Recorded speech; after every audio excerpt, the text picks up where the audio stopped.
Communication in the Real World, Chapter 4.4, Nonverbal Communication and Context, narrated by Scott Smith. Learning Objectives. Number 1. Discuss the role of nonverbal communication in relational contexts. Number 2. Discuss the role of nonverbal communication in professional contexts. Number 3. Provide examples of cultural differences in nonverbal communication. Number 4. Provide examples of gender differences in nonverbal communication. Nonverbal communication receives less attention than verbal communication as a part of our everyday lives. Learning more about nonverbal communication and becoming more aware of our own and others' use of nonverbal cues can help us be better relational partners and better professionals. In addition, learning about cultural differences in nonverbal communication is important for people traveling abroad, but also due to our increasingly multinational business world and the expanding diversity and increased frequency of intercultural communication within our own borders. Nonverbal communication in relational contexts. A central, if not primary, function of nonverbal communication is the establishment and maintenance of interpersonal relationships. Further, people who are skilled at encoding nonverbal messages have various interpersonal advantages, including being more popular, having larger social networks, consisting of both acquaintances and close friends, and being less likely to be lonely or socially anxious. Riggio, 1992. Nonverbal communication increases our expressivity, and people generally find attractive and want to pay more attention to things that are expressive. This increases our chances of initiating interpersonal relationships. Relationships then form as a result of some initial exchanges of verbal and nonverbal information through mutual self-disclosure.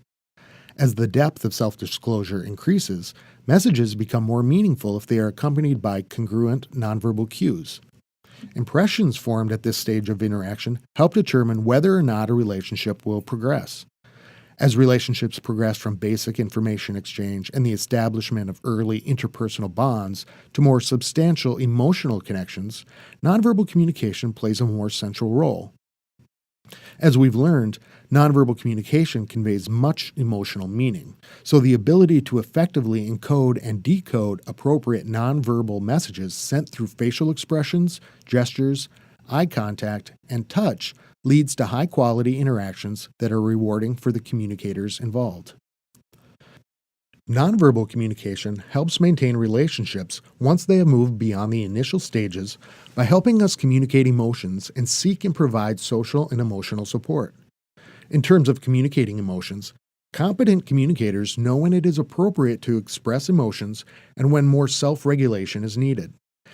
They also know how to adjust their emotional expressions to fit various contexts and individuals, which is useful in preventing emotional imbalances within a relationship. Emotional imbalances occur when one relational partner expresses too much emotion in a way that becomes a burden for the other person. Ideally, each person in a relationship is able to express his or her emotions in a way that isn't too taxing for the other person. Occasionally, one relational partner may be going through an extended period of emotional distress, which can become very difficult for other people in his or her life. Since people with nonverbal communication competence are already more likely to have larger social support networks, it is likely that they will be able to spread around their emotional communication, specifically related to negative emotions, in ways that do not burden others. Unfortunately, since people with less nonverbal skill are likely to have smaller social networks, they may end up targeting one or two people for their emotional communication, which could lead the other people to withdraw from the relationship. Expressing the need for support is also an important part of relational maintenance. People who lack nonverbal encoding skills may send unclear or subtle cues requesting support that are not picked up on by others, which can lead to increased feelings of loneliness. Skilled encoders of nonverbal messages, on the other hand, are able to appropriately communicate the need for support in recognizable ways. As relationships progress in terms of closeness and intimacy, nonverbal signals become a shorthand form of communicating, as information can be conveyed with a particular look, gesture, tone of voice, or posture. Family members, romantic couples, close friends, and close colleagues can bond over their familiarity with each other's nonverbal behaviors, which creates a shared relational reality that is unique to the relationship. Nonverbal communication in professional contexts. Surveys of current professionals and managers have found that most report that nonverbal skills are important to their jobs. DiPaolo, 1992. Although important, there is rarely any training or instruction related to nonverbal communication, and a consistent issue that has been reported by employees has been difficulty with mixed messages coming from managers. Interpreting contradictory verbal and nonverbal messages is challenging in any context and can have negative effects on job satisfaction and productivity. As a supervisor who gives positive and negative feedback regularly and/or in periodic performance evaluations, it is important to be able to match nonverbal signals with the content of the message. For example, appropriate nonverbal cues can convey the seriousness of a customer or coworker complaint, help ease the delivery of a constructive criticism, or reinforce positive feedback. Professionals also need to be aware of how context, status, and power intersect with specific channels of nonverbal communication. For example, even casual touching of supervisees, mentees, or employees may be considered condescending or inappropriate in certain situations. A well-deserved pat on the back is different from an unnecessary hand on the shoulder to say hello at the start of a business meeting. In professional contexts, managers and mentors with nonverbal decoding skills can exhibit sensitivity to others' nonverbal behavior and better relate to employees and mentees. In general, interpreting emotions from nonverbal cues can have interpersonal and professional benefits. One study found that salespeople who were skilled at recognizing emotions through nonverbal cues sold more products and earned higher salaries. Byron, Terranova, and Nowicki Jr., 2007. Aside from bringing financial rewards, nonverbal communication also helps create supportive climates. Bosses, supervisors, and service providers, like therapists, can help create rapport and a positive climate by consciously mirroring the nonverbal communication of their employees or clients. In addition, mirroring the nonverbal communication of others during a job interview, during a sales pitch, or during a performance evaluation can help put the other person at ease and establish rapport. Much of the mirroring we do is natural, so trying to overcompensate may actually be detrimental, but engaging in self-monitoring and making small adjustments could be beneficial. DiPaolo, 1992. You can also use nonverbal communication to bring positive attention to yourself. Being able to nonverbally encode turn-taking cues can allow people to contribute to conversations at relevant times, and getting an idea or a piece of information or feedback in at the right time can help bring attention to your professional competence. Being able to encode an appropriate amount of professionalism and enthusiasm during a job interview can also aid in desired impression formation, since people make judgments about others' personalities based on their nonverbal cues. A person who comes across as too enthusiastic may be seen as pushy or fake, and a person who comes across as too relaxed may be seen as unprofessional and unmotivated. Nonverbal communication and culture. As with other aspects of communication, norms for nonverbal communication vary from country to country and also among cultures within a particular country. We've already learned that some nonverbal communication behaviors appear to be somewhat innate because they are universally recognized.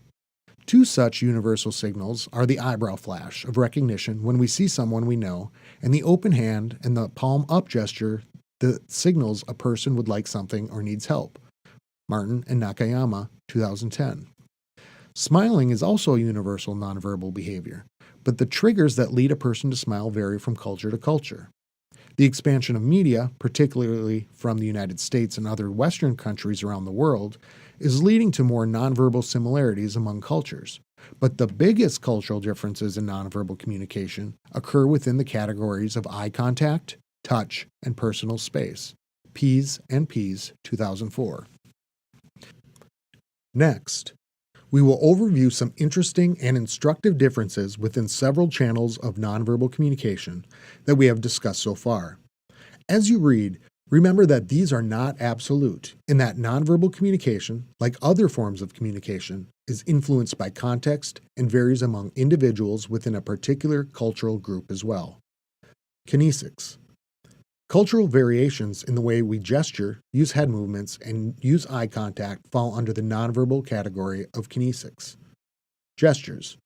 Remember that emblems are gestures that correspond to a word and an agreed upon meaning. When we use our fingers to count, we are using emblematic gestures, but even our way of counting varies among cultures. KUWS 2004. I could fairly accurately separate British people and U.S. Americans from French, Greek, and German people based on a simple and common gesture. Let's try this exercise. First, display with your hand the number 5. Second, keeping the 5 displayed, change it to a 2. If you are from the United States or Britain, you are probably holding up your index finger and your middle finger.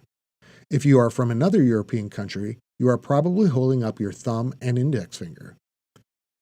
While Americans and Brits start counting on their index finger and end with 5 on their thumb, other Europeans start counting on their thumb and end with 5 on their pinky finger. How you use your hands can also get you into trouble if you're unaware of cultural differences. Ps 2004. For example, the thumbs up gesture, as we just learned, can mean 1 in mainland Europe, but it also means up yours in Greece when thrust forward, and is recognized as a signal for hitchhiking or good job, way to go, or okay in many other cultures. 2 hands up with the palms out can signal 10 in many Western countries and is recognized as a signal for I'm telling the truth or I surrender in many cultures. The same gesture, however, means up yours twice in Greece. So using that familiar gesture to say you surrender might actually end up escalating rather than ending a conflict if I used it in Greece. You can take Cross-Cultural Awareness Quiz to learn some more interesting cultural variations in gestures at the following link: http://www.kwsentintal.co.uk/resources/quiz/gestures.php. Head movements. Bowing is a nonverbal greeting ritual that is more common in Asian cultures than Western cultures. But the head nod, which is a common form of acknowledgement in many cultures, is actually an abbreviated bow. Japan is considered a non-contact culture, which refers to cultural groups in which people stand farther apart while talking, make less eye contact, and touch less during regular interactions. Because of this, bowing is the preferred nonverbal greeting over handshaking. Bows vary based on status, with higher status people bowing the least. For example, in order to indicate the status of another person, a Japanese business person may bow deeply. An interesting ritual associated with the bow is the exchange of business cards when greeting someone in Japan.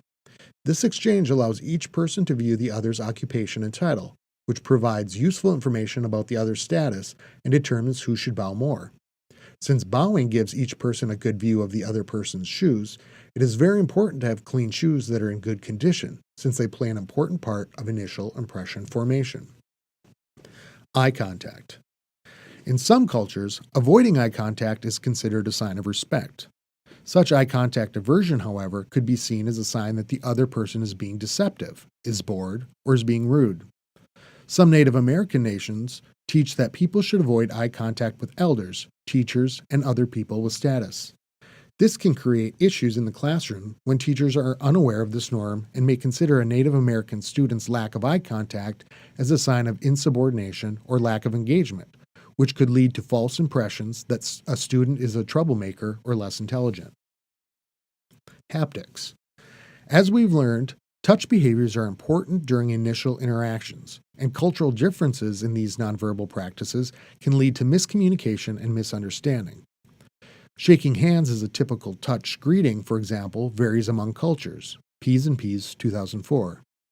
It is customary for British, Australian, German, and U.S. American colleagues to shake hands when seeing each other for the first time, and then to shake hands again when departing company.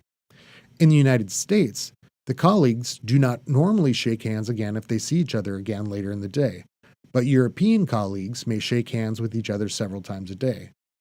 Once a certain level of familiarity and closeness is reached, U.S. American colleagues will likely not even shake hands daily unless engaging in some more formal interaction, but many European colleagues will continue to shake each time they see each other.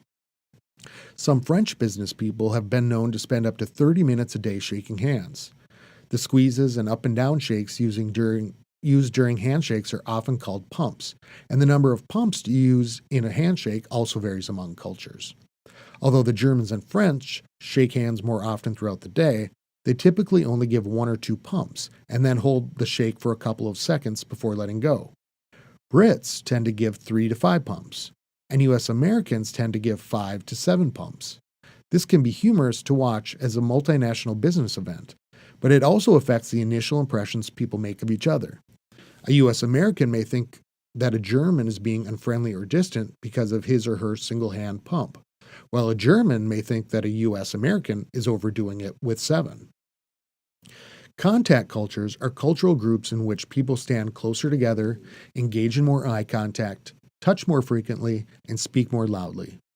Italians are especially known for their vibrant nonverbal communication in terms of gestures, volume, eye contact, and touching, which not surprisingly places them in the contact culture category. Italians use hand motions and touching to regulate the flow of conversations, and when non-Italians don't know how to mirror an Italian's nonverbals, they may not get to contribute much to the conversation, which likely feeds into the stereotype of Italians as domineering in conversations or overexpressive. For example, Italians speak with their hands raised as a way to signal that they are holding the floor for their conversational turn. If their conversational partner starts to raise his or her hands, the Italian might gently touch the other person and keep on talking.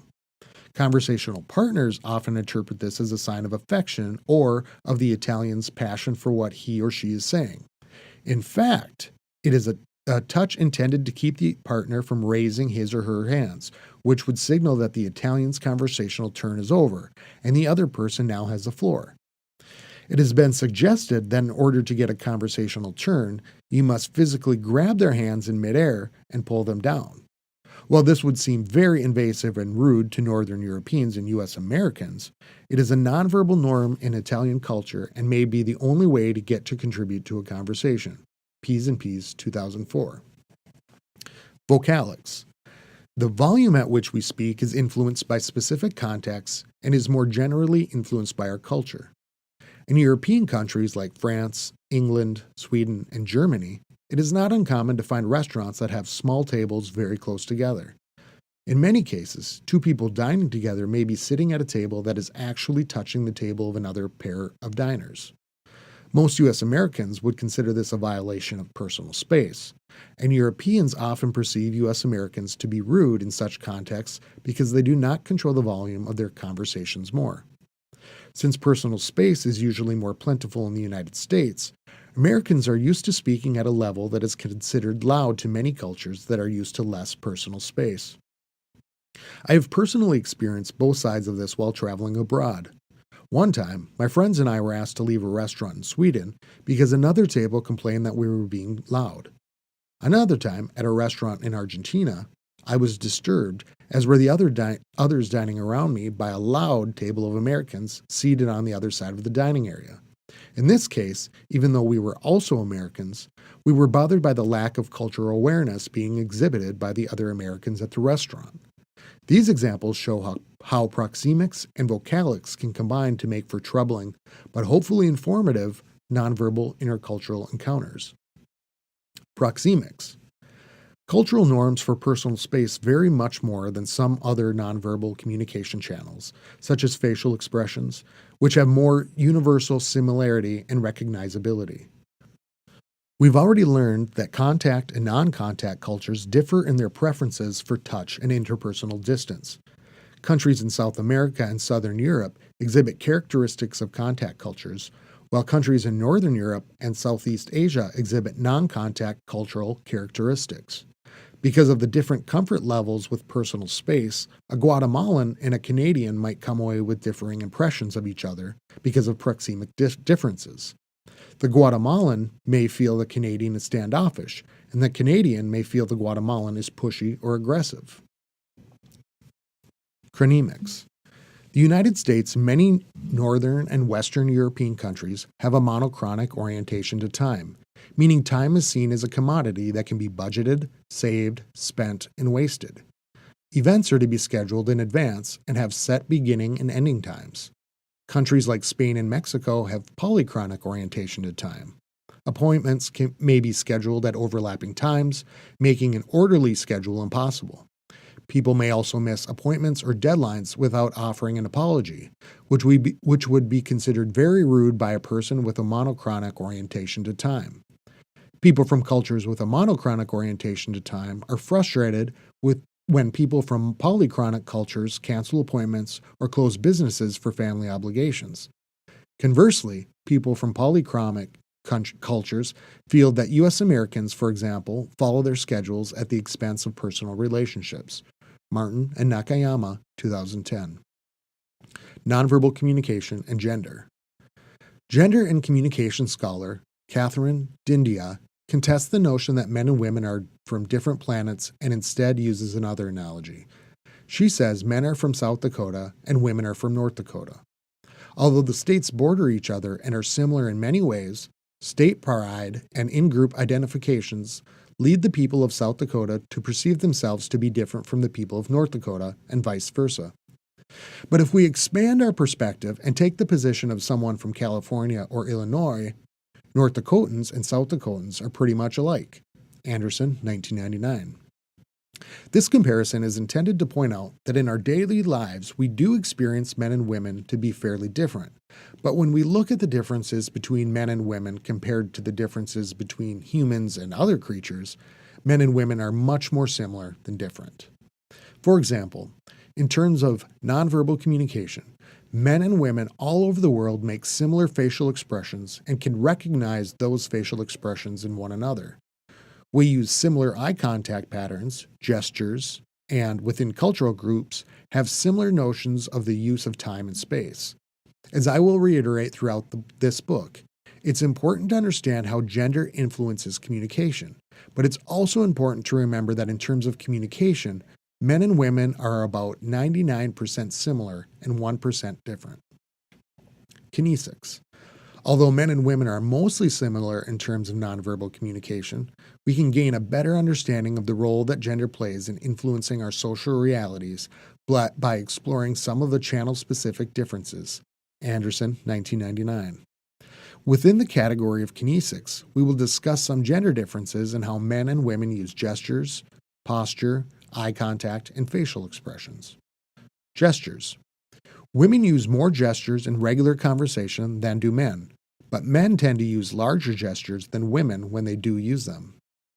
Men are, however, more likely to use physical adapters like restless foot and hand movements, probably because girls are socialized to avoid such movements because they are not ladylike. Posture. Men are more likely to lean in during an interaction than are women. Women are more likely to have a face-to-face body orientation while interacting than are men.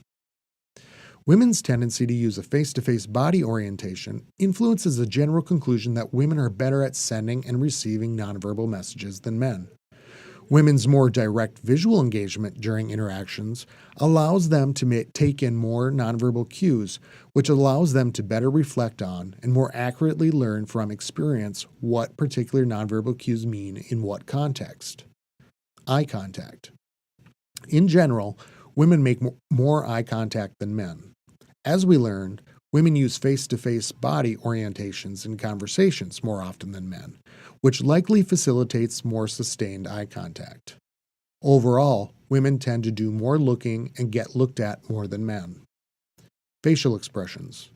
Women reveal emotion through facial expressions more frequently and more accurately than men. Men are more likely than women to exhibit angry facial expressions. Men are often socialized to believe it is important to hide their emotions. This is especially evident in the case of smiling, with women smiling more than men. This also contributes to the stereotype of the more emotionally aware and nurturing woman, since people tend to like and view as warmer others who show positive emotions. Gender socialization plays a role in facial displays as girls are typically rewarded for emotional displays, especially positive ones, and boys are rewarded when they conceal emotions. For instance, when they are told to suck it up, take it like a man, or show sportsmanship by not gloating or celebrating openly. Haptics. Although it is often assumed that men touch women more than women touch men, this hasn't been a consistent research finding. In fact, differences in touch in cross-gender interactions are very small. Women do engage in more touching when interacting with same-gender conversational partners than do men. In general, men tend to read more sexual intent into touch than do women, who often underinterpret sexual intent. Anderson, 1999. There is a touch taboo for men in the United States. In fact, research supports the claim that men's aversion to same-gender touching is higher in the United States than in other cultures, which shows that this taboo is culturally relative. For example, seeing two adult men holding hands in public in Saudi Arabia would signal that the men are close friends and equals, but it wouldn't signal that they are sexually attracted to each other. Martin and Nakayama, 2010. The touch taboo also extends to cross-gender interactions in certain contexts. It's important to be aware of the potential interpretations of touch, especially as they relate to sexual and aggressive interpretations. Vocalics. Women are socialized to use more vocal variety, which adds to the stereotype that women are more expressive than men. In terms of pitch, women tend more than men to end their sentences with an upward inflection of pitch, which implies a lack of certainty, even when there isn't. A biological difference between men and women involves vocal pitch, with the men's voices being lower pitched and women's being higher. Varying degrees of importance and social meaning are then placed on these biological differences, which can lead some men and women to consciously or unconsciously exaggerate the difference. Men may speak in a lower register than they would naturally, and women may speak in more soft, breathy tones to accentuate the pitch differences.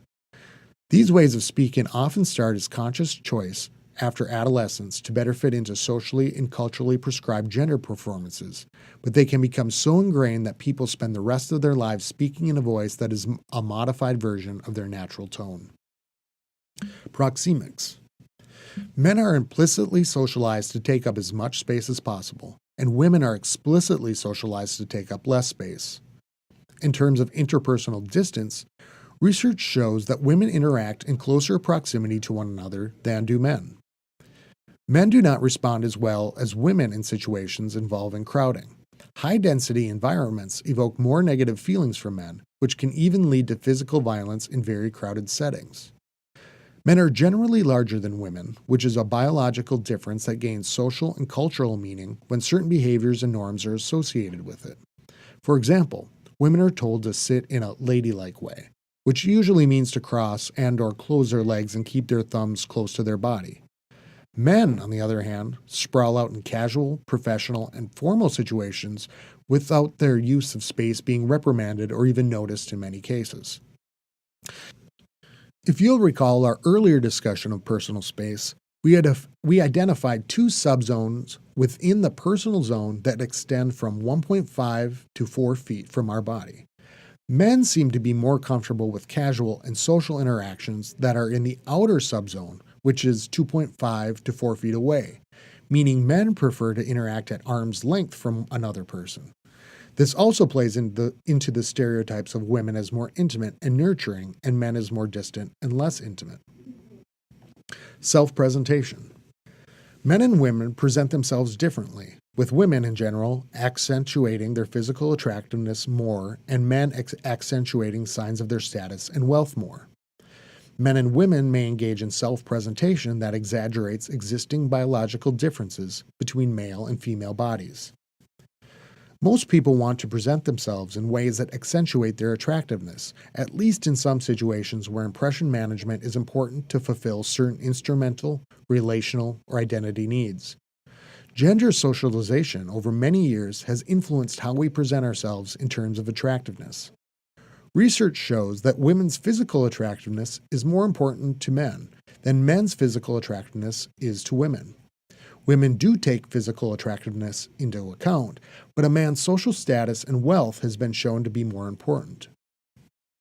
Men and women also exaggerate biological and socially based sex and gender differences on their own. In terms of biology, men and women's bodies are generally different, which contributes to the nonverbal area related to personal appearance. Many men and women choose clothing that accentuates these bodily differences. For example, women may accentuate their curves with specific clothing choices, and men may accentuate their size, for example, by wearing a suit with shoulder padding to enhance the appearance of broad shoulders. These choices vary in terms of the level of consciousness at which they are made. Men are also hairier than women, and although it isn't always the case and grooming varies by culture, many women shave their legs and remove body hair, while men may grow beards or go to great lengths to reverse baldness to accentuate these differences. Of course, the more recent trend of manscaping now has some men trimming or removing body hair from their chests, arms, and/or legs. Key takeaways. A central function of nonverbal communication is the establishment and maintenance of interpersonal relationships. Nonverbal communication helps initiate relationships through impression management and self-disclosure, and then helps maintain relationship as it aids in emotional expressions that request and give emotional support. Professionals indicate that nonverbal communication is an important part of their jobs. Organizational leaders can use nonverbal decoding skills to tell when employees are under stress and in need of support, and can then use encoding skills to exhibit nonverbal sensitivity. Nonverbal signals can aid in impression management in professional settings, such as in encoding an appropriate amount of enthusiasm and professionalism. Although some of our nonverbal signals appear to be more innate and culturally universal, many others vary considerably among cultures, especially in terms of the use of space, proxemics, eye contact, oculesics, and touch, haptics. Rather than learning a list of rules for cultural variations in nonverbal cues, it is better to develop more general knowledge about how nonverbal norms vary based on cultural values, and to view this knowledge as tools that can be adapted for use in many different cultural contexts.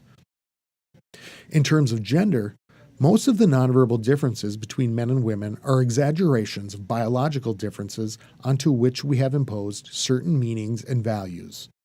Men and women's nonverbal communication, as with other aspects of communication, is much more similar than different.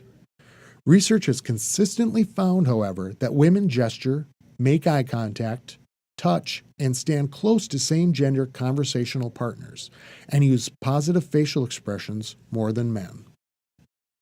Exercises. Number 1. Identify some nonverbal behaviors that would signal a positive interaction on a first date and on a job interview. Then identify some nonverbal behaviors that would signal a negative interaction in each of those contexts. Number 2.